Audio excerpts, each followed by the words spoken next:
Very good morning. चलिए हम लोग आते हैं साइंस का क्वेश्चन लेकर। चलिए पहला क्वेश्चन आपके लिए है Pankaj Raj Kumar. Good morning sir, very good morning, very good morning, सब लोगों को गुड मॉर्निंग। चलिए पहला क्वेश्चन हम लोग आ जाते हैं।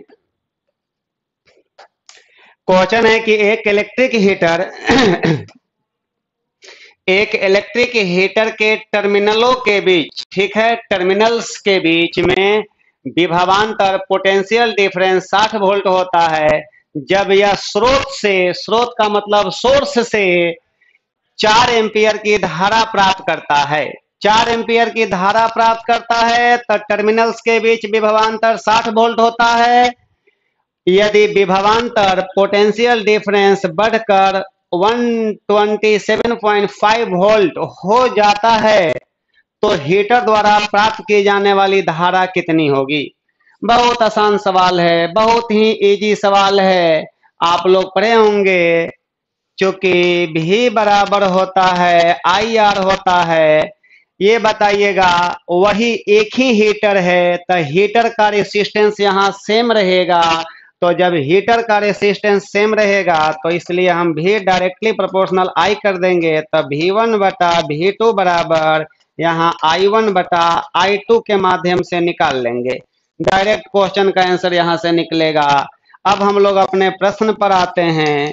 अकॉर्डिंग टू क्वेश्चन पर आ जाते हैं। बताइएगा जब V1 का मान हो गया 60 डिवाइडेड बाई यहाँ V2 का मान है 127.5 हो जाएगा और यहाँ I1 का मान हो गया 4 एम्पियर और बटा I2 का मान पूछा जा रहा है तो यहाँ से निकाल दीजिए। इसलिए I2 बराबर कर दीजिएगा 127.5 इंटू 4 बाई यहाँ पर 60 कर दीजिएगा और इसको जब कैलकुलेशन में लाइएगा तो 8.5 एम्पियर हो गया आंसर।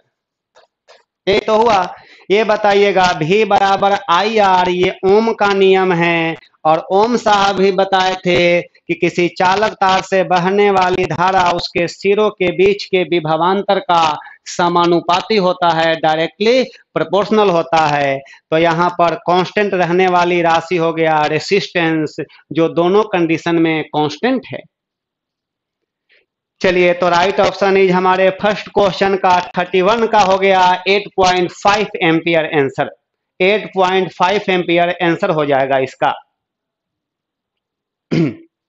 इस तरह का सवाल बनाना हो तो पहले प्रॉपर डायरेक्शन में थिंकिंग कीजिए, पहले थिंकिंग कीजिए प्रॉपर डायरेक्शन में और उसके बाद में आप इसको लिखना शुरू कर दीजिए। क्वेश्चन पहले फॉर्मूला को एक साइड कर लेंगे और तब फॉर्मूला के आधार पर जितना भी फॉर्मूला को तोड़ना है तोड़ते चले जाइए और तोड़ कर तब वहां पर मान पुट कीजिए, बन जाएगा डायरेक्ट आपसे।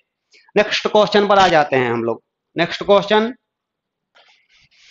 कह रहा है कि आधुनिक आवर्त सारणी में, माने मॉडर्न पीरियोडिक टेबल में, आधुनिक आवर्त सारणी में मॉडर्न पीरियोडिक टेबल में किस आवर्त में 32 तत्व हैं? 32 एलिमेंट्स हैं, 32 तत्व हैं। आप देखिए आधुनिक आवर्त सारणी की बात करेंगे तो आधुनिक आवर्त सारणी का खोजकर्ता मोसले साहब हैं और मोसले साहब का कहना था कि तत्वों के भौतिक तथा रासायनिक गुण उसके परमाणु संख्या के आवर्त फलन होते हैं। मतलब ये हुआ कि आधुनिक आवर्त सारणी जो है ये तत्वों को बढ़ते हुए परमाणु संख्या के आधार पर सजाया गया है। और आधुनिक आवर्त सारणी में जो 2 गो कतार था, जो 2 गो रो था, जिसमें एगो क्षैतिज कतार था तो क्षैतिज कतार को आवर्त कहते हैं और ऊर्ध्वाधर कतार को वर्ग कहा जाता है। आवर्त की संख्या 7 और वर्ग की संख्या आधुनिक आवर्त सारणी में 18, वर्ग की संख्या 18। तो आधुनिक आवर्त सारणी में किस आवर्त में बस 32 तत्व हैं। तो सबसे पहली बात यहां समझ लीजिए, आवर्त कर देंगे, यहां पर आवर्त कर देंगे हम लोग, यहां पर कर देंगे हम लोग तत्वों की संख्या, तत्वों की संख्या, और याद रखिएगा उसका स्पेशल नाम भी लिख सकते हैं, विशेष नाम। यहां से समझ लीजिए सारा क्वेश्चन बन जाएगा। विशेष नाम आवर्त में बताइएगा, प्रथम आवर्त हो गया आपका, द्वितीय आवर्त हो गया आपका, तृतीय आवर्त हो गया, चतुर्थ हो गया, पंचम हो गया, षष्ठम हो गया, और अंतिम में हो गया सप्तम, सप्तम हो गया। अब यहां समझ लीजिए आप लोग, अब ये प्रथम आवर्त की बात करते हैं, प्रथम आवर्त हो गया, दूसरा आवर्त हो गया, ये तीसरा हो गया, ये आपका चौथा हो गया, ये आपका पांचवा हो गया, ये आपका छठा हो गया, ये आपका सातवां आवर्त हो गया। ठीक है ना। अब यहां पर समझना है आपको, एक बात समझना है यहां पर, ये बात समझना है कि प्रथम आवर्त में तत्वों की संख्या मात्र 2 गो है। एक साइड में हाइड्रोजन, एक साइड में क्या है, हीलियम। तब प्रथम आवर्त में कौ गो तत्व हो गया, 2 गो। दूसरा में मिलेगा 8 गो, तीसरा में भी 8 गो, चौथा में 18 गो, पांचवा में भी 18 गो, छठा में 32 गो, और सातवां बेचारा अधूरा हो गया, अधूरा।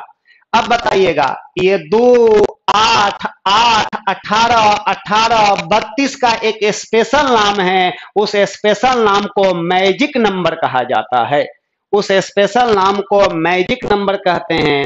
तो अब बताइएगा, आधुनिक आवर्त सारणी में आवर्त की संख्या कौ गो, 7 गो हो गया। और प्रथम आवर्त में कितने एलिमेंट्स हैं, 2 गो एलिमेंट्स हैं। तो इसको कहिएगा अति लघु आवर्त, लघु आवर्त कहा जाता है। यहां पर इसको कहेंगे, इसको लघु आवर्त कहेंगे। ये 8वां वाले को लघु कह देंगे, इसको भी लघु कह दीजिएगा। और ये चतुर्थ वाले को कहिएगा दीर्घ आवर्त कहिएगा, और इसको भी दीर्घ आवर्त, और इसको कहिएगा अति दीर्घ आवर्त कहिएगा, और इसको कहिएगा अधूरा आवर्त, अधूरा आवर्त कहिएगा। तो अब बताइएगा किस आवर्त में कितने एलिमेंट्स हैं। आपको अब तो कंठस्थ हो गया होगा, याद हो गया होगा। अब आपको इसमें कंफ्यूजन वाली कोई बात नहीं होगी इसमें। बताइए अति लघु आवर्त किसे कहेंगे, तो कहिएगा प्रथम को। अति दीर्घ आवर्त किसे कहेंगे, तो कहिएगा षष्ठम को कहेंगे। तब बताइएगा यहां पर राइट ऑप्शन इज कौन होगा, ये हो गया आपका ऑप्शन नंबर बी हो गया।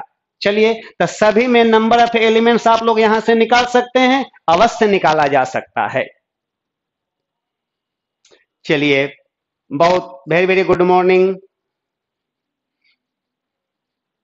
मैक्सिमम से मैक्सिमम आप लोग लाइव में आइए, हमको बड़ी खुशी मिलेगी, बेहद खुशी मिलेगी। और संख्या बढ़ाइए आप लोग, और ज्यादा हम अच्छे ढंग से डील कर बहुत तरीकों से, बहुत शॉर्ट फॉर्म में लाएंगे आपके लिए, बहुत कंसेप्ट के साथ लाएंगे। चलिए देखा जाए यहां पर, तो इस तरह का अगर यहां से क्वेश्चन, बहुत जबरदस्त क्वेश्चन आता है, यहां से बना दीजिएगा। बताइए आवर्त 4 में कितने तत्व मिलेंगे, तो कहिएगा 18 को मिलेंगे। आवर्त 6 में कितने एलिमेंट्स, तब 32 को मिलेंगे। आवर्त 3 में कितने मिलेंगे, तो 8 मिलेंगे। आवर्त 5 में कितने मिलेंगे, तो 18 मिलेंगे। और ये भी जानते हैं आप लोग, यहाँ पर लिख सकते हैं इस बात को कि 2, देखिए 2, 8, 8, 18, 18, 32 को मैजिक नंबर कहा जाता है। MAGIC, मैजिक नंबर कहा जाता है। और याद रखिएगा इस मैजिक नंबर का 2, 8, 8, 18, 18, 32 को मैजिक नंबर कहा जाता है। और इस मैजिक नंबर का उपयोग करके किसी निश्चित वर्ग में, किसी निश्चित वर्ग में, किसी निश्चित ग्रुप में दिए गए तत्वों का परमाणु संख्या ज्ञात किया जा सकता है इस मैजिक नंबर के आधार पर। तो बताइए मैजिक नंबर कौन हो गया? 2, 8, 8, 18, 18, 32 को मैजिक नंबर का नाम दिया गया है। चलिए नेक्स्ट क्वेश्चन पर आ जाते हैं हम लोग। प्रकाश वर्ष द्वारा किसे मापा जाता है? तो ये तो जानते हैं आप लोग, पढ़े भी होंगे, बहुत बार रिपीटेड क्वेश्चन भी है ये, कि प्रकाश वर्ष दूरी मापने की एक इकाई है। प्रकाश वर्ष दूरी का एकक है, एकक यूनिट है। प्रकाश वर्ष दूरी मापने की इकाई है। तो अब यहां पर तो दूरी हो गया, लेकिन याद रखिएगा एक होता है खगोलीय इकाई। खगोलीय इकाई समझना है पहले इसको, एस्ट्रोनॉमिकल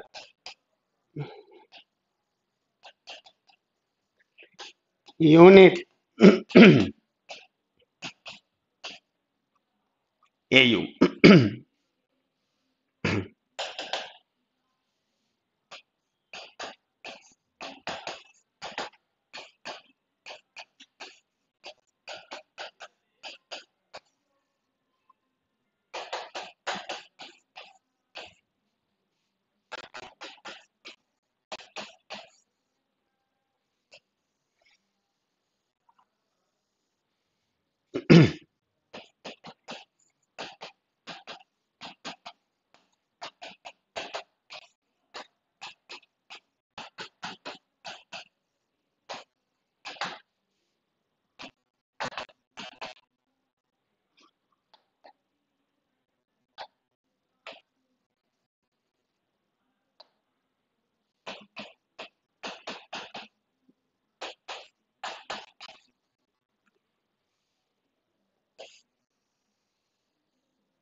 देखिए यहां समझिए आप लोग, हम बोर्ड पर 2-3 पॉइंट लिखे हैं, जरा इस पर ध्यान देंगे आप लोग।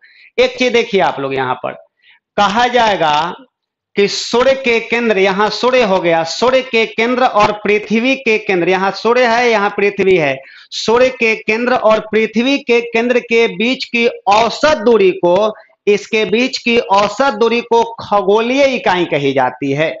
खगोलीय इकाई कही जाती है। चलिए रुपेश कुमार, ठीक है, आप अच्छे हैं, बहुत अच्छे होंगे। रुपेश मेहता बहुत अच्छे होंगे। चलिए अब देखिए यहां पर कहा जाएगा, यहां समझिए, पहले समझना है, उसके बाद कमेंट्स पर ध्यान देंगे आपके हम। देखिए सूर्य के केंद्र और पृथ्वी के केंद्र के बीच की औसत दूरी को खगोलीय इकाई कही जाती है, और इस दूरी को, इस खगोलीय इकाई को प्रकाश वर्ष द्वारा मापा जाता है, लाइट ईयर द्वारा मापा जाता है। अतः प्रकाश वर्ष दूरी मापने की एक इकाई है। लेकिन खगोलीय दूरी मापने का एक अन्य मात्रक पार्सेक भी होता है, पार्सेक भी होता है। और एक पार्सेक कितना के बराबर, एक प्रकाश वर्ष कितना के बराबर, तो ये सब का सब दूरी मापने की इकाई है। और एक खगोलीय इकाई बराबर यहां लिखा गया है, 1 एस्ट्रोनॉमिकल यूनिट बराबर लिखा गया है 1.496 गुने 10 का पावर 11 मीटर, और यहां पर किलोमीटर में कहेंगे तो 8 किलोमीटर, यहां पर 1.496 गुने 10 का पावर 8 किलोमीटर। एक प्रकाश वर्ष बराबर 9.46 गुने 10 का पावर 15 मीटर, या 9.46 गुने 10 का पावर 12 किलोमीटर। और एक पार्सेक बराबर 3.084 गुने 10 का पावर 16 मीटर, या 3.26 प्रकाश वर्ष के बराबर होता है। अब यहां पर देखिए तीनों में सबसे बड़ा कौन हुआ, तो तीनों में सबसे बड़ा होता है, कहिएगा एक पार्सेक। एक पार्सेक ग्रेटर देन एक प्रकाश वर्ष, एक प्रकाश वर्ष हो गया, और एक ग्रेटर देन एक AU होता है, एक एस्ट्रोनॉमिकल यूनिट होता है। तो यहां से भी क्वेश्चन आता है कि ये प्रकाश वर्ष किसकी इकाई है, तो दूरी की इकाई है, दूरी का एकक है। और ये प्रकाश वर्ष क्या है, तो कहिएगा निर्वात में, वैक्यूम में, निर्वात में प्रकाश एक साल माने 365 दिन, एक साल में जितनी दूरी तय करती है वही एक प्रकाश वर्ष के बराबर होती है।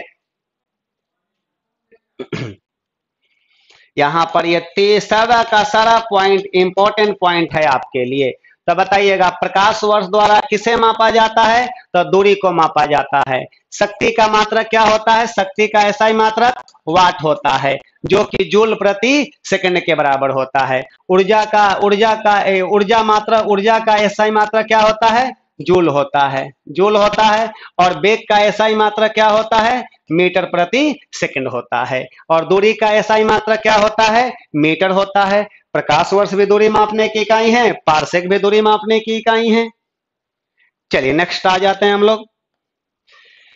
निम्नलिखित में कौन सी वस्तुओं में स्थितिज ऊर्जा होगी, यानी कहने का मतलब यह हुआ कि किस वस्तु में सिर्फ और सिर्फ स्थितिज ऊर्जा है। तो याद रखिएगा, अगर कोई वस्तु विरामावस्था में है, इसमें कौन ऊर्जा है, स्थितिज ऊर्जा है। अगर ये इस वस्तु को हम लोग यहां से यहां पर हम लोग ले जाकर रख दें, तो यहां के रेस्पेक्ट में यहां पर स्थितिज ऊर्जा का मान ज्यादा होगा, क्योंकि ऊंचाई के बढ़ने से स्थितिज ऊर्जा का मान बढ़ता है। तो किसी वस्तु में उसकी स्थिति, आकृति या आकार, किसी वस्तु में उसकी स्थिति, आकृति या आकार में परिवर्तन करने से उसमें जो पहले के अपेक्षा ऊर्जा ज्यादा हो जाती है, वही ऊर्जा स्थितिज ऊर्जा होती है। अगर कह दिया जाए, यहां समझिए, स्थितिज ऊर्जा के लिए हम लोग कहते हैं Pe बराबर होता है mgh के बराबर होता है। अगर m कांस्टेंट रख दिया जाए वस्तु का, तो Pe डायरेक्टली प्रोपोर्शनल होता है h के।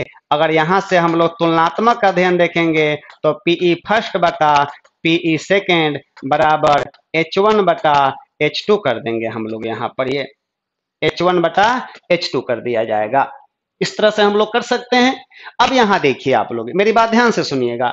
क्या कहिएगा, चलती हुई गोली, माने कि गोली में गति है, तो गोली में गति है तो इसमें केवल स्थितिज ऊर्जा नहीं होगा, इसमें गतिज ऊर्जा भी होगा। उठाया हुआ हथौड़ा, देखिए हथौड़ा को उठाकर रखा गया है, उठाकर रखा गया है, उठाया गया हथौड़ा, तो इसमें कहिएगा कि हाँ इसमें स्थितिज ऊर्जा होगा, इसमें होगा स्थितिज ऊर्जा, इसमें होगा।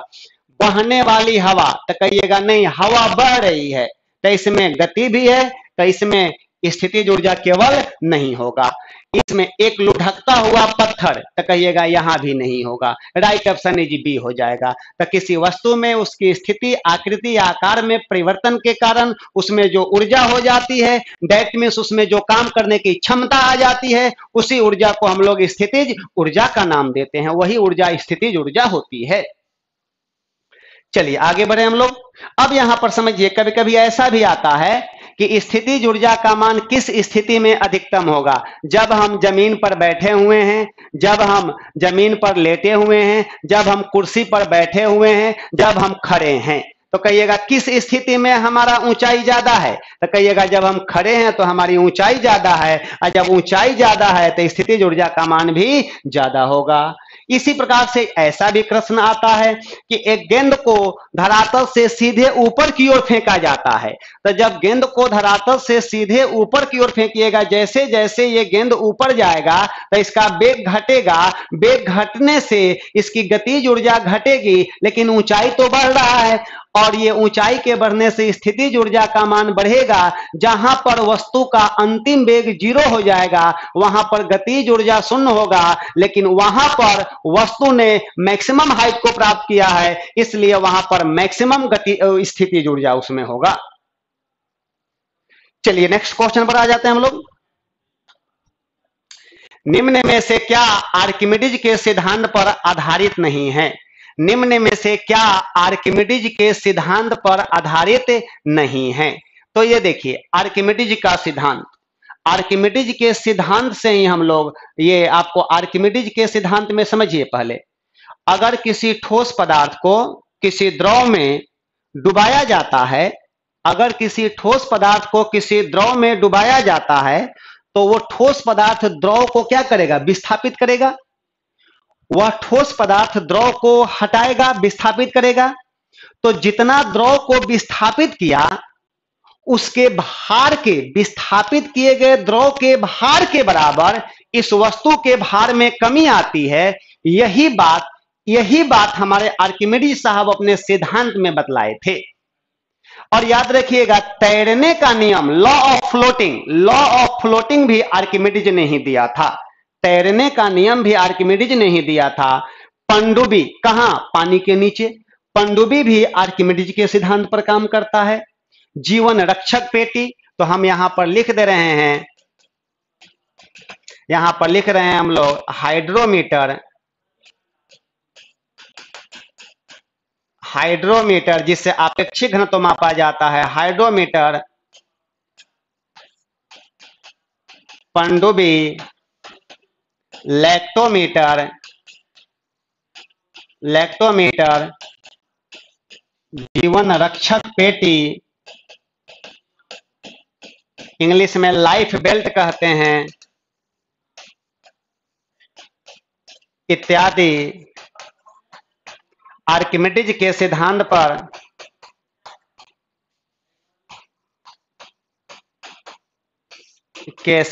पर आधारित है।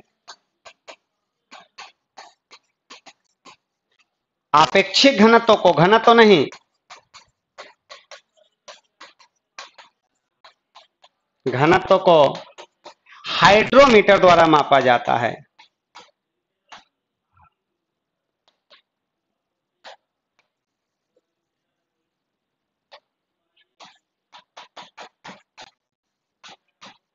हाइड्रोमीटर द्वारा मापा जाता है।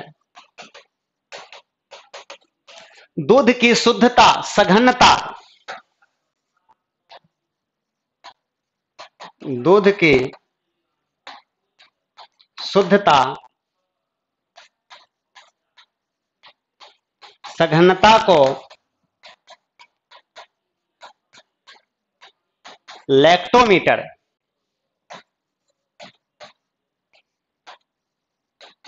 द्वारा मापा जाता है। तो याद रखिएगा, हाइड्रोमीटर ये भी आर्किमिडीज के सिद्धांत पर काम करेगा। पनडुब्बी भी आर्किमिडीज के सिद्धांत पर काम करेगा। जीवन रक्षक पेटी, लाइफ बेल्ट, जैसे कोई आदमी पानी में डूबता है तो देखिएगा एक व्यक्ति एगो आपका जैकेट पहनकर पानी में कूदता है तो वो नहीं डूबता है, वही जैकेट लाइफ बेल्ट होती है, वो भी आपका आर्किमिडीज के सिद्धांत पर काम करता है। तो याद रखिएगा, ये सारा का सारा, लैक्टोमीटर भी आर्किमिडीज के सिद्धांत पर काम करता है। लेकिन ओडोमीटर जो होता है, ओडोमीटर किसी वाहन द्वारा चली गई दूरी को मापने के लिए ओडोमीटर का उपयोग किया जाता है। किसी वाहन द्वारा चली गई दूरी को मापने के लिए ओडोमीटर का प्रयोग किया जाता है। ओडोमीटर को हम लोग ओडोमीटर, जिसको हम लोग पथमापी के नाम से जानते हैं, वाहन द्वारा चली गई दूरी को मापता है। वाहन द्वारा चली गई दूरी को मापता है। किसी वाहन द्वारा चली गई दूरी को मापने के लिए हम लोग ओडोमीटर का उपयोग करते हैं। ओडोमीटर होता है, देखे होंगे गाड़ी के आगे में एगो फ्यूल मीटर होता है और एगो स्पीडोमीटर होता है। स्पीडोमीटर भी होता है, एगो ताक्षणिक चाल का मेजरमेंट करता है, ताक्षणिक चाल का मेजरमेंट करता है। लेकिन वो स्पीडोमीटर में देखिएगा एगो कांटा रहता है तो वो ताक्षणिक चाल को बतलाता है। लेकिन वहीं पर देखिएगा तो एगो बॉक्स में उसका मीटर रीडिंग रहता है कि आपका ये कितना किलोमीटर, मतलब कि गाड़ी एगो गाड़ी है जो हम यहां से हम चलना शुरू किए 000 और उसके बाद में 63, मतलब कि 63 किलोमीटर चला है और हम कुछ दूर तक गए तो वो हो गया 75, तो वो हुआ ओडोमीटर। वो हुआ क्या हुआ? ओडोमीटर हुआ। और ये कांटा वाला जो हुआ स्पीडोमीटर हुआ, जो वाहन की ताक्षणिक चाल को, इंस्टेंटेनियस स्पीड को बतलाता है। तो अब बताइएगा, हाइड्रोमीटर आर्किमिडीज के सिद्धांत पर, पनडुब्बी आर्किमिडीज के सिद्धांत पर, लैक्टोमीटर भी आर्किमिडीज के सिद्धांत पर। लैक्टोमीटर से दूध की सघनता शुद्धता को मापा जाता है। किसी वाहन द्वारा चली गई दूरी को मापने के लिए ओडोमीटर का प्रयोग किया जाता है। अब यहाँ पर देखिए, स्पीडोमीटर होता है, चाल मापी होता है एगो, समझ लीजिए पहले यहाँ पर एगो स्पीडोमीटर होता है, चाल मापी। एगो होता है ओडोमीटर,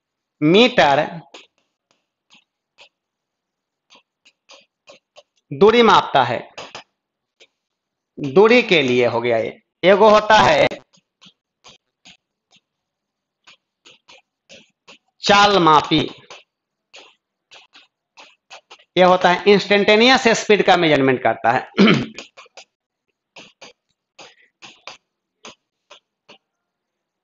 स्पीड को मापता है। किसी वाहन की ताक्षणिक चाल को, किसी वाहन की ताक्षणिक चाल, उस वक्त की चाल, जिस वक्त गाड़ी चल रही है उस वक्त की चाल को मापने के लिए जिस यंत्र का यूज किया जाता है उसका नाम है स्पीडोमीटर। ताक्षणिक चाल, ताक्षणिक चाल इसे ज्ञात किया जाता है, ताक्षणिक चाल, स्पीडोमीटर, ताक्षणिक चाल, स्पीडोमीटर। तो ओडोमीटर जो होता है किसी वाहन द्वारा चली गई दूरी को मापता है, स्पीडोमीटर चाल मापी, इंस्टेंटेनियस स्पीड को मापता है, ताक्षणिक चाल का मेजरमेंट करता है ये।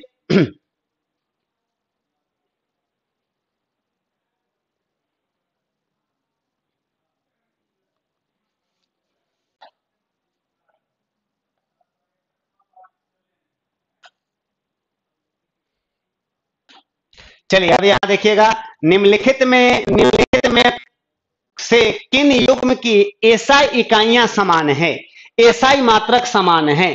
समझ लीजिए अब यहां पर एक नंबर में दिया है संवेग, संवेग P बराबर होता है mv। तो ये बताइएगा इसका एसआई यूनिट पूछा जाएगा तो कहिएगा केजी मीटर सेकंड माइनस 1। और इसी में दिया हुआ है एगो बल दिया हुआ है, बल फोर्स F बराबर ma दिया हुआ है, इसका मात्रक होता है न्यूटन। और न्यूटन किसके बराबर हो गया तो कहिएगा ये दोनों के मात्रक के बराबर हो जाएगा, तो कहिएगा केजी मीटर सेकंड माइनस 2 के बराबर। द्रव्यमान का मात्रक केजी और त्वरण का मात्रक मीटर प्रति सेकंड। यहां पर देखिए ऑप्शन नंबर बी में दिया हुआ है, ऑप्शन नंबर बी में है बल तथा दाब, बल दिया हुआ है।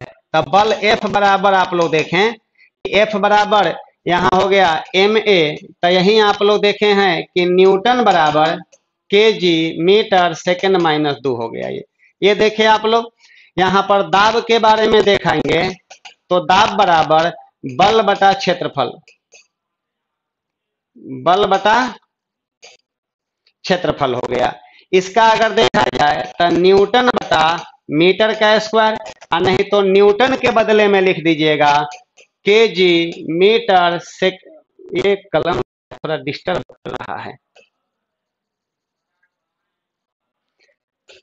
यहाँ पर केजी मीटर सेकंड माइनस 2 और बटा मीटर का स्क्वायर हो गया, ये है ना। तो एगो मीटर से एगो कैंसिल हो जाएगा, तो यहाँ पर लिख दीजिएगा केजी मीटर माइनस 1 और सेकंड माइनस 2 हो गया।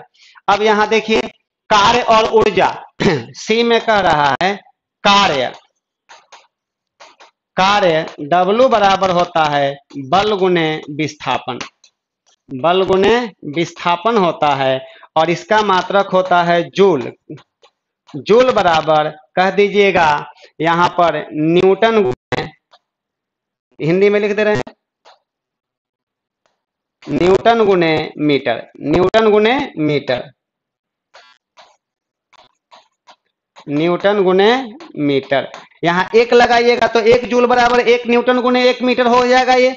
अब एक बात बताइएगा, आप लोग जानते हैं कि कार्य करने की क्षमता को ऊर्जा कहते हैं, कार्य करने की क्षमता को ऊर्जा कहते हैं, तो कार्य का मात्रक और ऊर्जा का मात्रक तो समान ही होगा ना।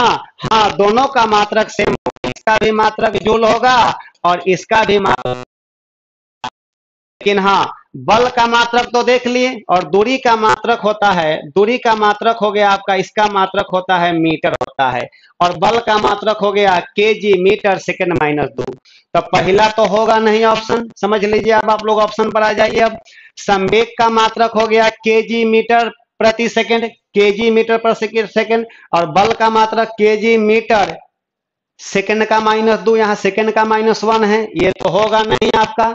चलिए बी नंबर में बल और दाब है, तो बल का देखिए, बल का न्यूटन या केजी मीटर सेकंड -2, और दाब का हो गया आपका पास्कल, यही न्यूटन बटा मीटर स्क्वायर, न्यूटन बटा मीटर स्क्वायर ही होता है पास्कल के बराबर,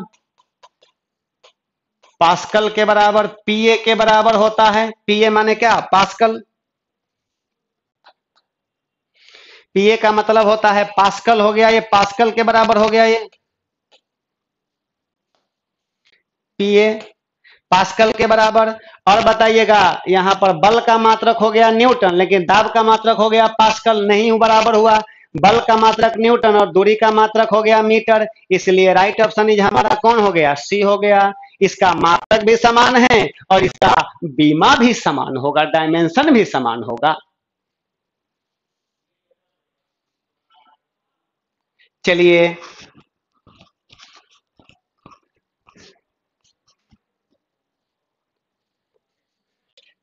नेक्स्ट क्वेश्चन पर आ जाते हैं हम लोग।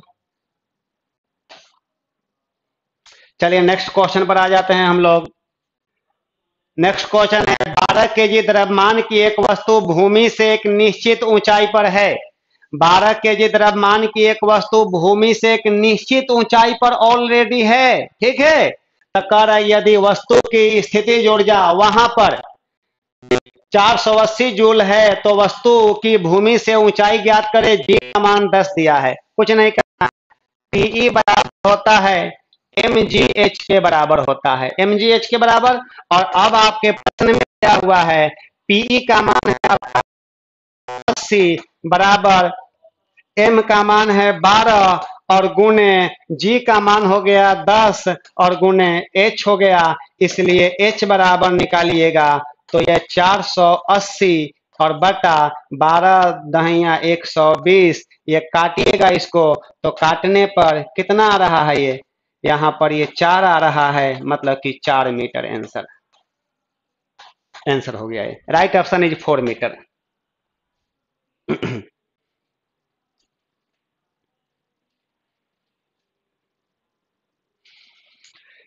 राइट ऑप्शन इज 4 मीटर हो जाएगा आपका ये। यहां से क्वेश्चन अगर यहीं पर अगर कह दिया जाता है कि नीचे से ऊपर ले जाने में किया गया कार्य इतना जूल है, इतना जूल है, तो यहां पर क्वेश्चन थोड़ा घुमाया जाता, किए गए कार्य का मान ज्ञात करें।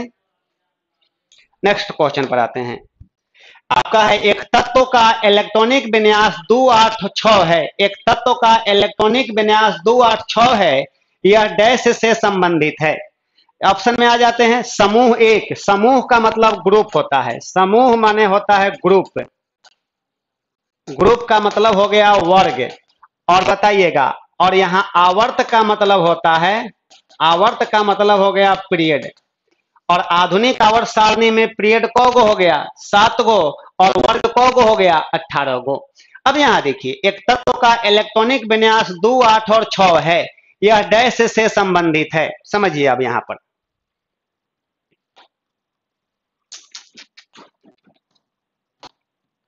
यहां समझना है इस बात को आपको।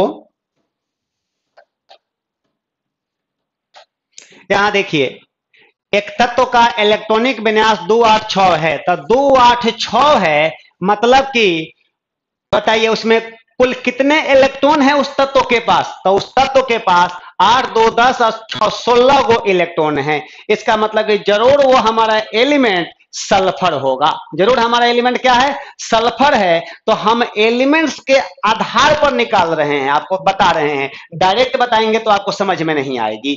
देखिए सल्फर की बात करते हैं। सल्फर, सल्फर का परमाणु संख्या हो गया 16 और द्रव्यमान संख्या हो गया 32। बताइएगा कुल इलेक्ट्रॉन की संख्या कितना? कुल इलेक्ट्रॉन की संख्या, इलेक्ट्रॉन की संख्या बराबर हो गया 16। और बताइएगा इसका electronic configuration, electronic configuration, electronic विन्यास, जिसको शॉर्टकट में हम ईसी कर दे रहे हैं, तो 1s2 2s2 2p6 3s2 तो कितना और 3p, यहां देखिए 2 2 4 6 4 10 10 2 12 और 4 16।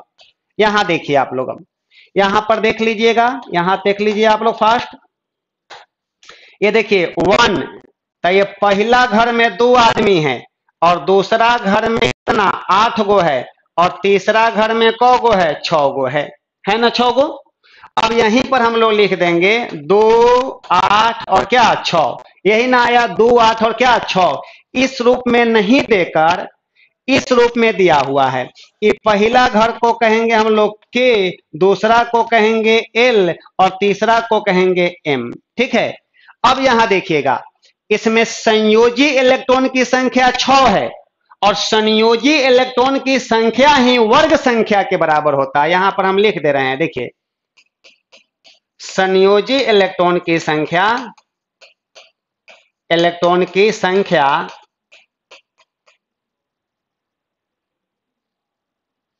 संयोजी इलेक्ट्रॉन की संख्या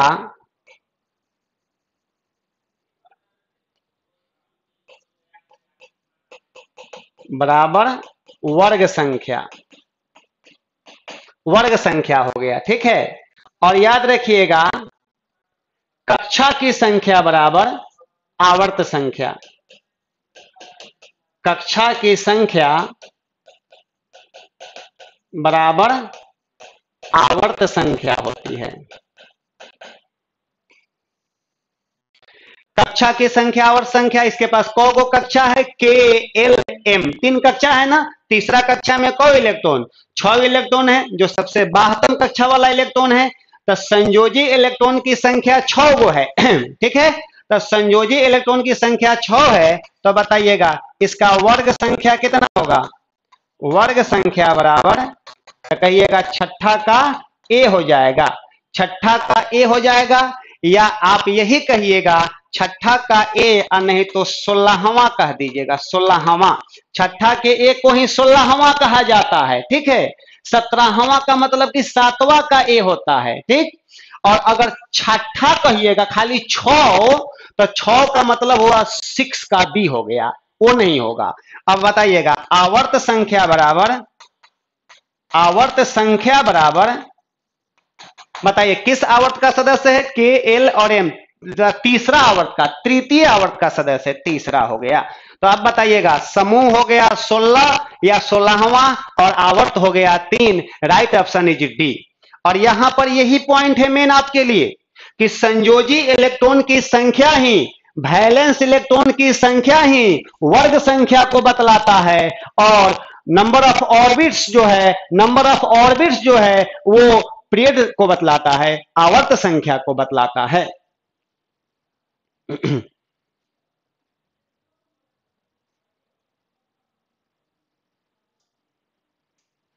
चलिए हम लोग अब नेक्स्ट क्वेश्चन पर आ जाते हैं। हमको उम्मीद होगा कि आप यहां से बेटर समझे होंगे, अच्छा समझे होंगे। तो याद रखिएगा छठा का ए का मतलब 16वां हुआ, 17वां बताइए 17वां समूह का मतलब क्या हुआ, 7वां का ए, 18वां समूह का मतलब क्या हुआ, 8वां का ए, 18वां समूह को ही जीरो ग्रुप के नाम से जाना जाता है। नेक्स्ट क्वेश्चन कह कि हमारे शरीर की हड्डियों में कौन से ऊतक पाया जाता है, हमारे शरीर की हड्डियों में कौन सा ऊतक पाया जाता है। तो याद रखिएगा बोन में, अगर बोन की बात करते हैं बोन, तो बोन में आपका डेंसर कनेक्टिव टिश्यू या डेंस कनेक्टिव टिश्यू पाया जाता है, संयोजी ऊतक पाया जाता है, इसमें संयोजी ऊतक पाया जाता है। ऊतक माने कि कनेक्टिव टिश्यू, इसमें बोन में कनेक्टिव टिश्यू पाया जाता है और बोन के अध्ययन को ऑस्टियोलॉजी कहते हैं। कनेक्टिव टिश्यू पाया जाता है इसमें बोन में। और पेरेनकाइमा ये तो प्लांट टिश्यू में आएगा, ये आपका अस्थायी ऊतक परमानेंट टिश्यू जो होता है, ये परमानेंट टिश्यू को सिंपल परमानेंट और एगो कम्प्लेक्स परमानेंट, ये भी आपका प्लांट सेल में सिंपल और कम्प्लेक्स परमानेंट टिश्यू में जाइलम और फ्लोएम आ जाता है। तो याद रखिएगा, बोन में जो होता है, जो पाया जाता है टिश्यू, उसका नाम है संयोजी ऊतक, connective tissue. Right option is C हो जाएगा आपका। बहुत बढ़िया, Rupesh Mehta option C. Raju Kumar fast कह रहे हैं राजू कुमार कराने के लिए, ठीक है। कोई बात नहीं। चलिए देखिए यहाँ पर ये जो दिया चिन्ह होता है, ये इस तरह का जो दिया हुआ है, जिग जैग लाइन दिया हुआ है और जिग जैग लाइन पर एगो एरो का साइन दे दिया गया है। तो ये एरो का साइन जो है, ये वेरिएबल रेसिस्टेंस के लिए होता है या धारा नियंत्रक को बतलाता है। तो यहाँ पर देख लीजिए आप लोग, पहले एक बात समझ लीजिएगा, यहाँ पर इलेक्ट्रिक बल्ब पहले देख लीजिएगा। इलेक्ट्रिक बल्ब के लिए अगर देखा जाए, इलेक्ट्रिक बल्ब के लिए इस तरह से हम लोग इलेक्ट्रिक बल्ब के लिए हो गया, बल्ब के लिए हो गया, ये इलेक्ट्रिक बल्ब हो गया। और इसके बाद में यहाँ पर आमीटर की बात करेंगे हम लोग। आमीटर, तो आमीटर का इस तरह से होता है, आमीटर के माध्यम से धारा का मेजरमेंट किया जाता है और आमीटर पर भी प्लस और माइनस का साइन मेंशन रहता है। आमीटर पर भी प्लस और माइनस का साइन मेंशन रहता है। आमीटर जो होता है ये धारा का मेजरमेंट करता है। ये इसको हम लोग आमीटर जो होता है, इसको परिपथ में हमेशा सीरीज में जोड़ा जाता है और आमीटर का प्रतिरोध बहुत कम होता है। आमीटर का प्रतिरोध बहुत कम होता है, लेकिन अगर वही पूछ दिया जाए कि एक आदर्श आमीटर का प्रतिरोध क्या होता है, तो कहिएगा 0 होता है। एक आदर्श आमीटर का प्रतिरोध क्या होता है? 0 होता है। और सुनिए, एगो गैल्वेनोमीटर होता है जो धारा की उपस्थिति को बतलाता है। एक गैल्वेनोमीटर होता है जो धारा की उपस्थिति को बतलाता है और गैल्वेनोमीटर को आमीटर में बदलने के लिए गैल्वेनोमीटर के समानांतर क्रम में निम्न मान का प्रतिरोध कनेक्ट किया जाता है, निम्न मान का प्रतिरोध जोड़ा जाता है, वहां पर हम लोग कनेक्ट करते हैं, तब उसको हम लोग आमीटर बना लेते हैं। अब यहां देखिएगा, कम मान के प्रतिरोध को हम लोग कहते हैं शंट के नाम से जानते हैं, उसको हम लोग शंट के नाम से। देखिए अब यहां पर देखिएगा, ऑप्शन नंबर यहां पर है सी है, बतला रहा है यहां पर सी है। ऑप्शन नंबर बी में आपका धारा नियंत्रक। पहले तो आप लोग यहां पर देख लीजिए, इस तरह का हो गया, इस तरह का यहां पर ऐसे निकला रहेगा, या आप लोग ऐसे भी कर सकते हैं इसको, यहां से ऐसे आ जाएगा, ऐसे आ जाएगा। यहां पर बिंदु हो गया आपका 3 गो, यहां पर बिंदु ए कर दीजिए, यहां बिंदु बी कर दीजिए, यहां बिंदु सी कर सकते हैं। और यही होता है धारा नियंत्रक को बताता है। इसी को हम लोग कहते हैं धारा नियंत्रक। धारा नियंत्रक के नाम से जानते हैं। धारा नियंत्रक हो गया, रियोस्टेट के नाम से जानते हैं इसको, धारा नियंत्रक कहा जाता है। धारा नियंत्रक या इसी को परिवर्ती प्रतिरोध कहते हैं, वेरिएबल रेसिस्टेंस कहा जाता है, और नहीं तो वेरिएबल रेसिस्टेंस।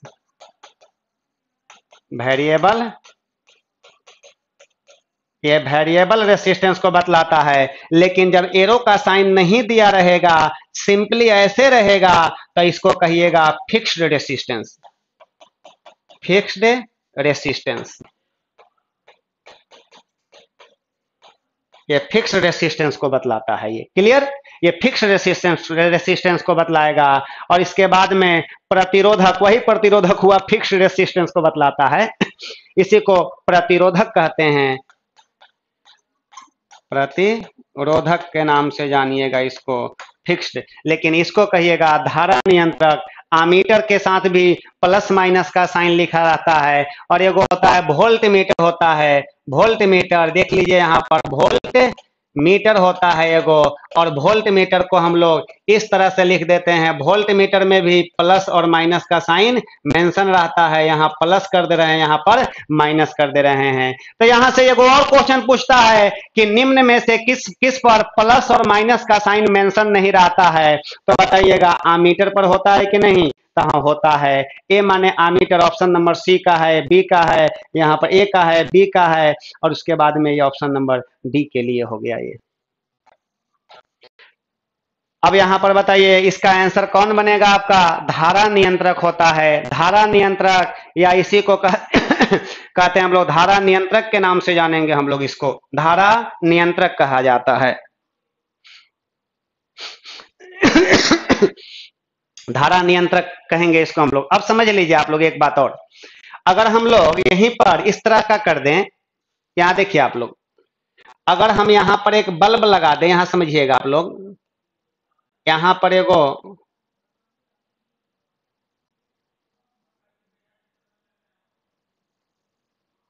समझना है इस बात को,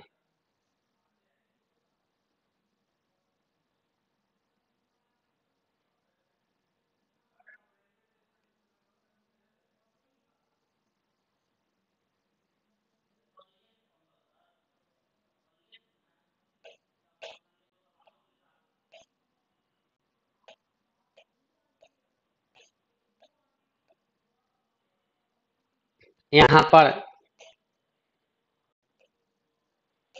ए बिंदु, बी बिंदु, यहां पर सी बिंदु, यहां पर बल्ब, समझना है इसको।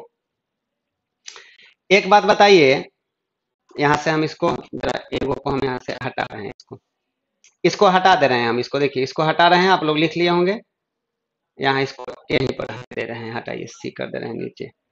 अब यहां पर समझ लीजिए आप लोग, एक हम यहां पर सर्किट दिखाए हैं, सर्किट डायग्राम के माध्यम से हम आपको यहां पर दिखाए हैं। आपको एक बात समझ लीजिए आप लोग कि यहां पर एगो बल्ब हो गया, यहां से धारा ये प्लस हो गया, ये और ये माइनस हो गया, धारा प्लस से जा रहा है। यहाँ पर की है, ये की माने कुंजी, की माने क्या? कुंजी। और कुंजी को ऑन कर देंगे हम लोग, ऑन कर दिए, देखिए यहाँ पर हम लोग ये इसको इस तरह से दिखा दे रहे हैं, हम लोग कुंजी को ऑन कर दिए, तो यहां से धारा जाएगा, यहां से धारा जाएगा और धारा जाएगा, और यहां पर ये जो लगा हुआ है यही है आपका धारा नियंत्रक, इसी का नाम है धारा नियंत्रक। यही होगा आपका धारा नियंत्रक, हुआ यही धारा नियंत्रक होगा, इसका नाम है आपका धारा नियंत्रक। और अब बताइएगा, ये धारा नियंत्रक में ये रेसिस्टेंस को बतलाता है, जो जिग जैग लाइन है ना, ये रेसिस्टेंस को बतला रहा है।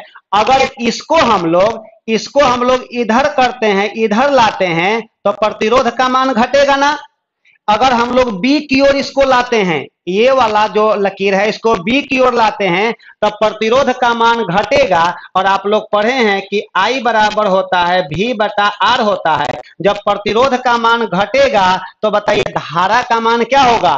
बढ़ेगा। तो यहाँ बताइए, यहाँ ज्यादा धारा पहुंचेगा कि कम धारा पहुंचेगा? तो कहिएगा ज्यादा धारा पहुंचेगा। तो यहाँ पर हम लोग धारा नियंत्रक का उपयोग इस तरह से करते हैं।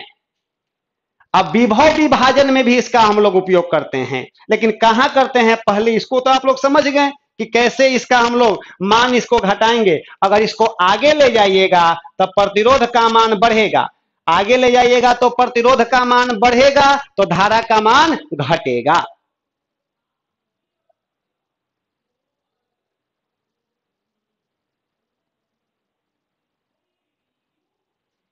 चलिए अब यहां पर हम लोग आगे आ जाते हैं। आंसर हमारा बन गया इसका B, right option is B बन गया। कोई घबराहट नहीं होनी चाहिए आपको, किसी तरह का कोई हेजिटेशन नहीं होनी चाहिए आपको, ठीक है। ये वोल्ट मीटर जो होता है इसको परिपथ में सीरीज में कनेक्ट नहीं किया जाता है, इसको पैरेलल में लगाया जाता है। लेकिन आमीटर को सीरीज में, वोल्ट मीटर को पैरेलल में, हम लोग पैरेलल में इसलिए लगाते हैं कि वोल्ट मीटर का प्रतिरोध बहुत ही ज्यादा होता है। और एक आदर्श वोल्ट मीटर का प्रतिरोध पूछेगा तो अनंत कहिएगा। देखिए, जिसका प्रतिरोध कम कहेंगे तो ठीक है कम, और उसके आदर्श की बात करेंगे, आइडियल की बात करेंगे, तो कम जिसका कहेंगे उसका आइडियल का 0 होगा, और जिसका प्रतिरोध ज्यादा कहेंगे उसके आइडियल की बात करेंगे तो अनंत करना होता है। चलिए राइट ऑप्शन हमारा हो गया यहां पर ये बी। नेक्स्ट क्वेश्चन, जी की ऐसा इकाई, छोटका जी है, जी का मतलब होता है गुरुत्वीय त्वरण, या इसी को कहते हैं गुरुत्व जनित त्वरण। इंग्लिश में कहते हैं acceleration due to gravity. Acceleration due to gravity. Acceleration due to gravity माने छोटका जी हो गया, और छोटका जी का मतलब हो गया, इसका डायरेक्ट अगर पूछा जाए कि एस आई यूनिट क्या होता है तो कहिएगा मीटर बटा सेकंड का स्क्वायर या मीटर सेकंड माइनस 2 होता है। और अगर राशि कहा जाए, राशि की बात करेंगे तो ये वेक्टर क्वांटिटी होता है, ये सदिश राशि होता है। और अगर आपको देखिए जी की एसआई इकाई, त्वरण की एसआई इकाई के त्वरण का भी मात्रक होता है मीटर बटा सेकंड का स्क्वायर, मीटर बटा सेकंड का स्क्वायर। और गुरुत्व जनित त्वरण का भी मात्रक हो गया मीटर बटा सेकंड का स्क्वायर। ये राइट ऑप्शन ए हो जाएगा। लेकिन आप कहिएगा कि ना, हमको दिखाइए कि जी का ये कैसे होता है, तो दिखा दे, लीजिए दिखा दे रहे हैं, लीजिए। आपकी संतुष्टि के लिए, आपकी संतुष्टि ही हमारी सबसे बड़ी चीज है। देखिए, आप जानते हैं कि छोटका जी में और बड़का जी में संबंध होता है जीएम बटा आर स्क्वायर होता है। यहां तो कोई समझाने की जरूरत नहीं है, यहां पर होता ही है ये। अब बताइए इसका मात्रक पूछा जाए तो इसका मात्रक बता दीजिए। इसका पहले, इसका मात्रक जी का पूछ रहा है, इसका मात्रक जीएम बटा आर स्क्वायर के मात्रक के बराबर होगा। तो यहां पर ही आ जाइए, जी का मतलब हो गया न्यूटन मीटर का स्क्वायर, और बटा कह दीजिएगा केजी का स्क्वायर, और पुणे मीटर बटा, यहां पर द्रव्यमान है, ये द्रव्यमान को क्या कहिएगा केजी।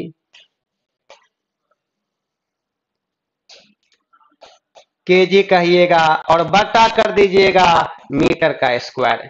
अब यहीं पर देख लीजिए आप लोग, समझिए। जी का देखिए, छोटका जी लिखे हम लोग, छोटका बड़ा वाला जी तो न्यूटन मीटर स्क्वायर बटा केजी स्क्वायर, और गुणे द्रव्यमान का केजी हो गया। तो यहाँ पर एगो केजी से एगो कैंसिल हो गया, और यहाँ मीटर स्क्वायर से मीटर स्क्वायर कैंसिल हो गया। तो यहाँ बच गया आपका, बच गया न्यूटन बटा केजी बच गया, एगो केजी यहाँ बचल है ना, और न्यूटन के बदले कहिएगा केजी मीटर सेकेंड माइनस 2। कभी कभी ऐसे भी पूछता है, ऐसे भी कभी कभी दे देता है।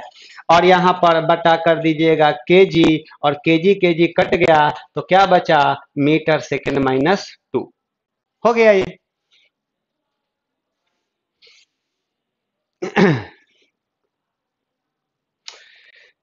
चलिए, राइट ऑप्शन इज ए हो गया। बहुत बढ़िया रिस्पांस आ रहा है। सिद्धार्थ सिंह, बहुत बढ़िया रिस्पांस आ रहा है। रुपेश मेहता 41 का ए, रुपेश मेहता का बहुत बढ़िया रिस्पांस आ रहा है, बहुत अच्छा। स्वीटी कुमारी, बहुत ही अच्छा। चलिए, रुपेश मेहता वेक्टर कह रहे हैं, ठीक है। ये छोटा वाला जी जो होता है वेक्टर क्वांटिटी होता है, बहुत बढ़िया, बहुत ही अच्छा।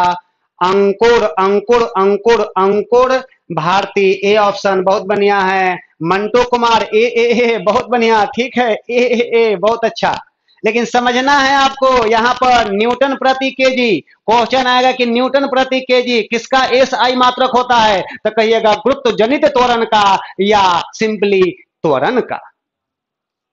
जो हम लिख रहे हैं उस पर ध्यान दीजिएगा, ये पॉइंट इंपॉर्टेंट रहेगा आपके लिए। यहां पर एगो क्वेश्चन तो बन ही गया, अरे क्वेश्चन तो बन ही गया, लेकिन क्वेश्चन से क्वेश्चन कैसे निकलेगा ये बात हमसे सीखिए आप, ये हमसे समझिए कि एक क्वेश्चन से 5 क्वेश्चन 10 क्वेश्चन कैसे डील करना है, समझना है। नेक्स्ट क्वेश्चन कह रहा है कि दांतों का टूटना तब शुरू होता है जब मुंह का पीएच मान फलाना होता है। सुनिए, दांतों का टूटना तब शुरू होता है जब मुंह का पीएच मान, माउथ का पीएच मान क्या होता है। मेरी बात ध्यान से समझिए, पहले सुनिएगा आप लोग, समझ सुनिए पहले। जब हम लोग शर्करा युक्त, जब हम लोग शर्करा युक्त भोजन करते हैं, जब हम लोग शर्करा युक्त या जब हम लोग शर्करा युक्त या आइसक्रीम खाइए, चॉकलेट खाइए, मिठाई खाइए, जब हम लोग शर्करा युक्त या मिठाई, चॉकलेट या आपका मिठाई, चॉकलेट या आइसक्रीम ये सब खाते हैं, तो खाने के बाद हम लोग दांत को अच्छी तरह से साफ नहीं करते हैं, हम लोग ब्रश नहीं करते हैं, सिर्फ कुल्ला कर लेते हैं। तो कुल्ला करने से आपका जो खाना खाए हैं, शर्करा युक्त भोजन जो किए हैं, उसका कुछ कण आपका दांत में ही फंसा हुआ रह जाता है, और दांत में फंसा हुआ रह जाता है तो उस पर बैक्टीरिया अटैक करता है, उस पर बैक्टीरिया अटैक कर कर उसको अम्ल में कन्वर्ट कर देता है, और जब अम्ल में कन्वर्ट कर देगा तो दांत का जो बाहरी आवरण है, इनामेल, जो सबसे कड़ा पार्ट होता है, इनामेल को वो कमजोर कर देता है। माने इनामेल को वो आपका कमजोर कर उसमें दांतों में छिद्र कर देता है, छेद कर देता है। और दांतों में छेद कर देने का मतलब कि दांत वहां से टूट जाता है, जिसको हम लोग इसी को दंत अस्थि क्षय के नाम से जानते हैं। दंत अस्थि क्षय, दंत अस्थि क्षय के नाम से जानते हैं, डेंटल कैरिज के नाम से जाना जाता है, दंत अस्थि क्षय के नाम से जानते हैं। और ये तब होता है जब मुंह का पीएच मान 5.5 से कम होता है, तब 5.5 से कम होता है तब। तो अब बताइएगा, दंत अस्थि क्षय की बात करते हैं हम लोग, दंत अस्थि क्षय की बात करते हैं हम लोग, दंत अस्थि क्षय, डेंटल कैरिज की बात करते हैं, दंत अस्थि क्षय, डेंटल कैरिज।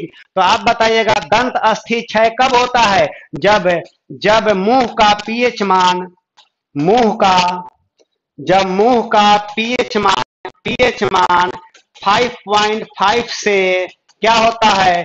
कम होता है, कम होता है।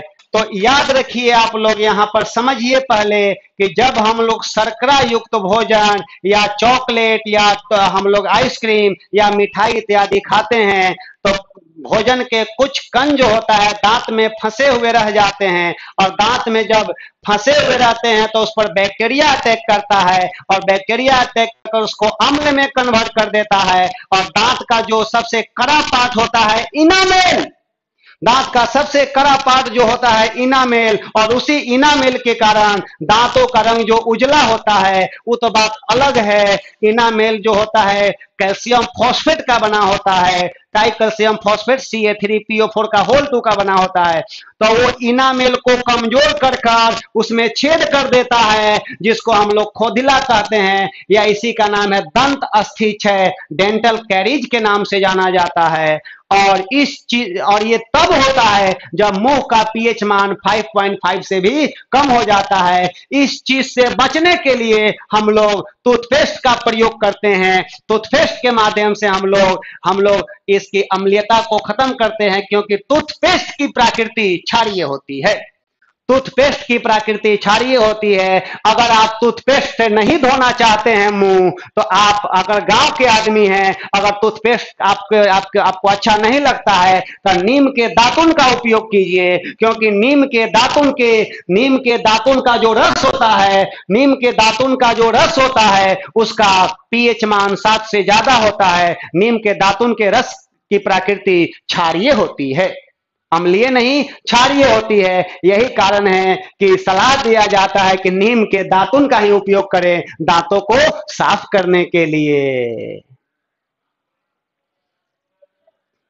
कोई दिक्कत तो नहीं होनी चाहिए। मेरी बात, आप लोग बात को सिर्फ सुनिए, सुनकर लिखने की कोशिश कीजिएगा। सभी बातों को बोर्ड पर लिखवाना संभव नहीं है। तब दंत अस्थि क्षय कब होगा? जब मुंह का पीएच मान 5.5 से क्या होता है? कम होता है।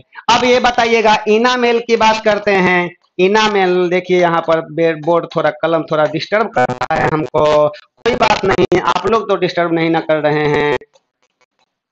इनामेल जो होता है ये आपका दांत डेंटाइन के ऊपर होता है। इनामेल या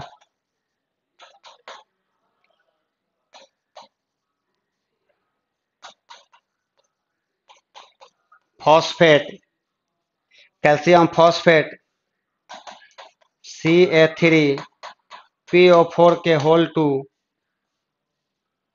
से बना होता है।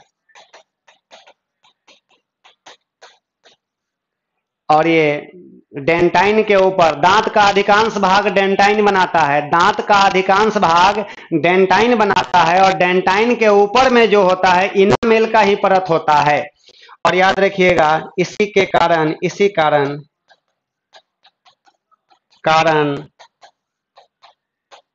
दांत का रंग उजला होता है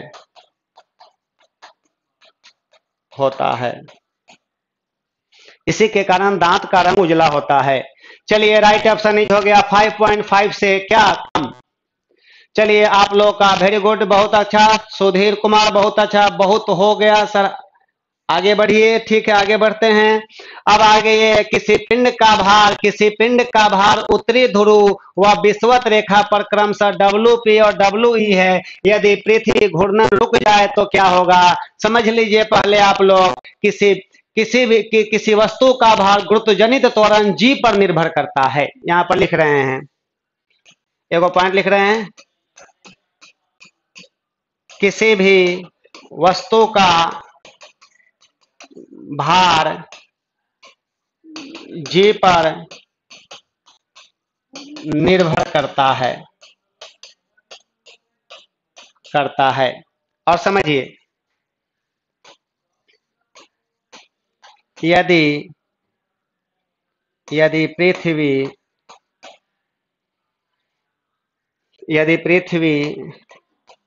अपनी वर्तमान घूर्णन गति कम कर दे और अंत में घूर्णन करना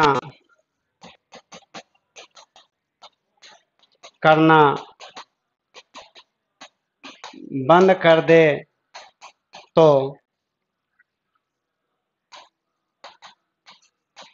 ध्रुवों पर G के मान में कोई परिवर्तन नहीं होता है, परंतु शेष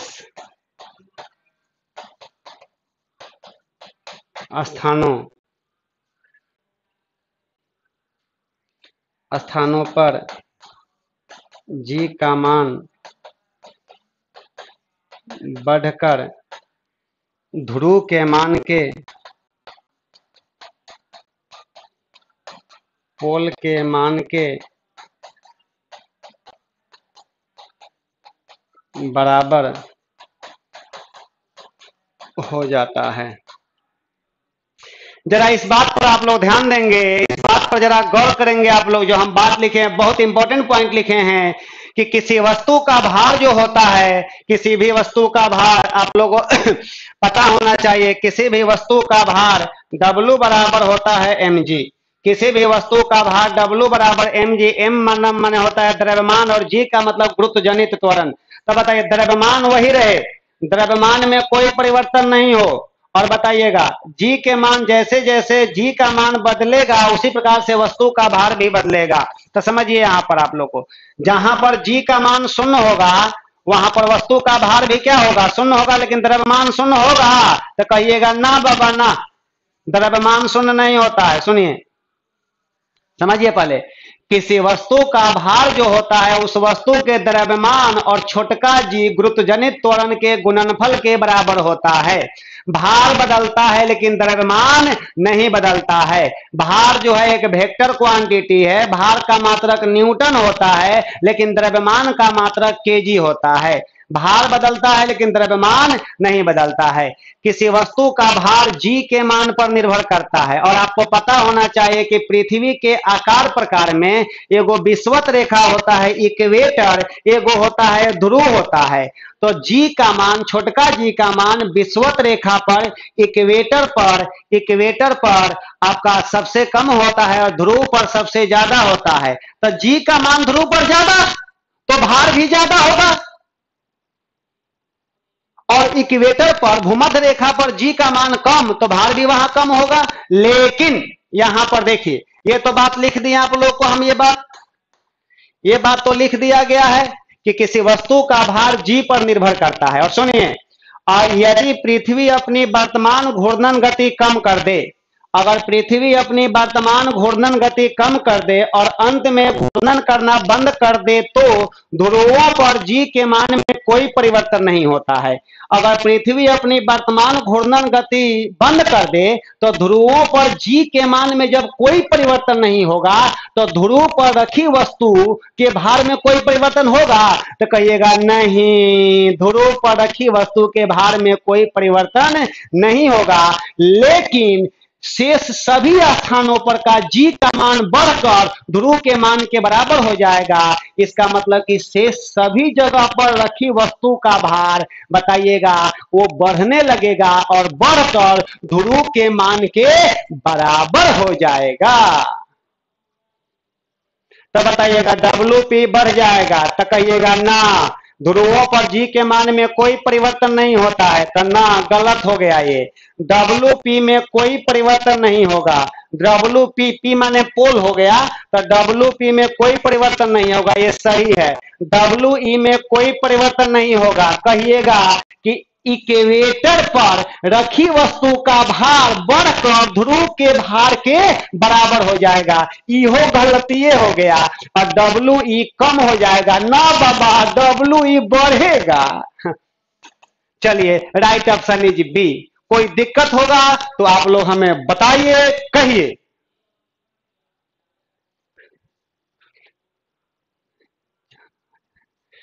सुधीर कुमार का कहना है कि आप प्लेटफॉर्म में फिर से ज्वाइन कर लिए, प्लेटफॉर्म में जान आ गई है सर जी। चलिए, प्लेटफॉर्म में तो जान ला देंगे, जो मुरझाया हुआ है उसको जिला देंगे, उसको उगा देंगे, उसमें ग्रोथ करवा देंगे। सभी का सभी एपिकल मेरिस्टेमेटिक टिश्यू, आपका लेटरल मेरिस्टेमेटिक टिश्यू और इंटरकैलरी मेरिस्टेमेटिक टिश्यू सब में वृद्धि करवाएंगे, किसी में कमी नहीं करेंगे। एपेक्स में भी बढ़ाएंगे, लेटरल साइड से भी बढ़ाएंगे, और अगर मवेशी चढ़ जा रहा है घास को तो फिर से उसको वृद्धि करवाएंगे इंटरकैलरी मेरिस्टेमेटिक टिश्यू के माध्यम से। नेक्स्ट क्वेश्चन, चलिए, निम्न में से किस तत्व के प्रतीक में केवल एक अक्षर है, एक एक अक्षर है? जैसे बताइएगा कैल्शियम, CALCIUM, कैल्शियम का कहिएगा CA, तो इसमें दो गो हो गया। कार्बन CARBON, कार्बन को C कह दीजिएगा। क्लोरीन CHLORIN, क्लोरीन को Cl कर दीजिएगा। तांबा, तांबा माने कॉपर होता है, हम हिंदी में लिख दे रहे हैं, हटाइए तांबा, तांबा को Cu कर देते हैं हम लोग। कैल्शियम, और बताइएगा यहाँ पर कौन हो गया, कैल्शियम का Ca हो गया, तांबा का Cu हो गया, आपका कार्बन का C हो गया, और क्लोरीन का Cl हो गया, इसलिए ऑप्शन नंबर सी।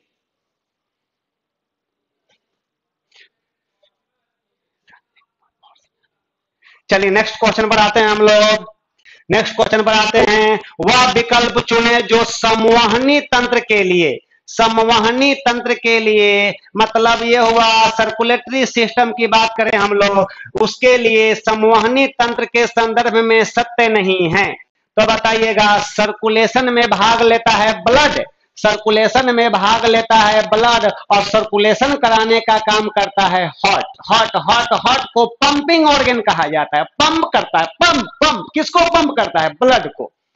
तो आप बताइएगा, मानव आरबीसी मतलब कि आरबीसी का जीवन काल पूछ रहा है। सही बात है, हम लोग जब ब्लड को बांटेंगे तब ब्लड को दो भागों में बांटेंगे, एगो ब्लड प्लाज्मा होता है जो लिक्विड पार्ट होता है, और एगो ब्लड कर्सल्स होता है जो कि सॉलिड पार्ट होता है। ब्लड कर्सल्स को तीन भागों में बांटेंगे, आरबीसी कहेंगे, आरबीसी जिसको इरिथ्रोसाइट्स कहा जाता है, डब्ल्यूबीसी कहेंगे जिसको ल्यूकोसाइट्स कहा जाता है, और एगो ब्लड प्लेटलेट्स होता है जिसको हम लोग थ्रोम्बोसाइट्स के नाम से जानते हैं, जो कि सॉलिड पार्ट होता है।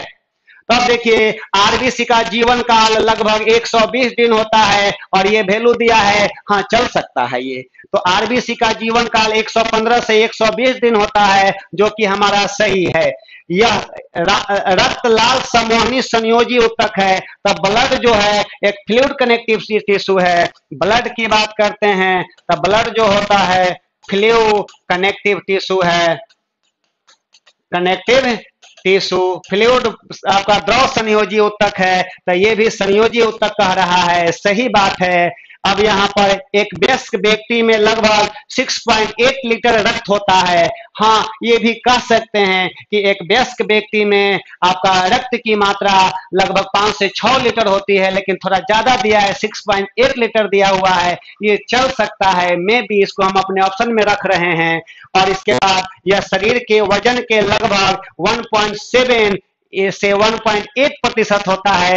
ये 100% गलत है। ये चल सकता है कि एक वयस्क मनुष्य में रक्त की मात्रा जो होती है 5 से 6 लीटर होती है, लेकिन 6.8 लीटर दिया हुआ है, मतलब पूरा ब्लड भरल है ओकरा में।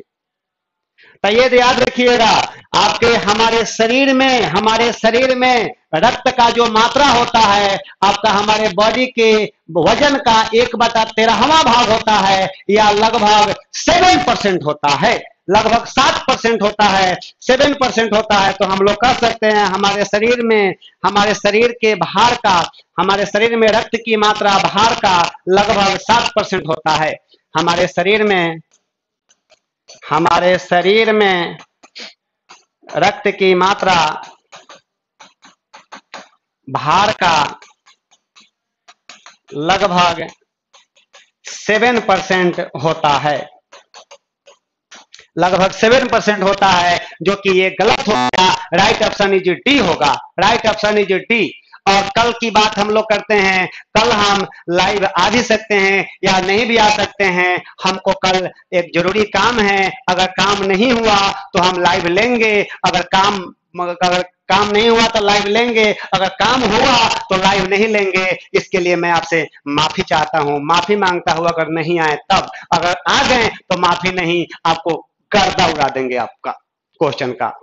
चलिए हम लोग चलते हैं अगले क्लास, अगले थी में हम लोग। और हाँ, ये बात सत्य है कि प्रत्येक बुधवार को हम लाइव नहीं आते हैं, क्योंकि प्रत्येक बुधवार को जो बूस्ट अप 60 है वो नहीं होती है, तो नहीं आते हैं।